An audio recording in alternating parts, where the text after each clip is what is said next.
Pizza કોને કહેવાય અને પીઝાનો માપ કોને કહેવાય?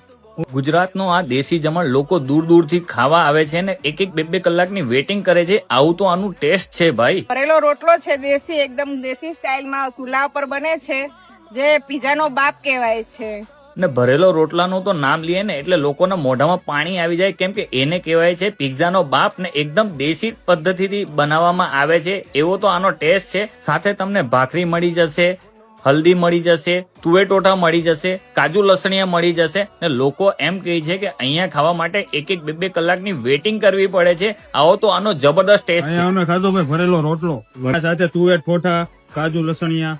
આ મહેમાન સ્પેશિયલ અમદાવાદ થી આવ્યા છે. ઓકે, તો સાહેબ તમને કેવું લાગ્યું? સરસ છે. સરસ છે ટેસ્ટ. પીઝા કોને કહેવાય અને પીઝાનો માપ કોને કહેવાય? શું વાત છે? તો આ ભરેલો રોટલો પિઝા ને ફેલ કરે? આરામથી. લોકો એકવાર ટેસ્ટ કરે છે તો અમદાવાદ વડોદરાથી પણ અહીંયા ખાવા આવે છે, કેમ કે આનો આવો ટેસ્ટ છે ભાઈ. આવી તો વેરાયટી કોઈના પાસે છે જ નહીં. ને ભાઈ મેં પોતે ટ્રાય કરી હતી ને મને એવી મજા આવી ને કે આપણે હવે એવું લાગે કે ફેમિલીને લઈને અહીંયા જ જવું પડશે. એટલે એકવાર જરૂર મુલાકાત લો.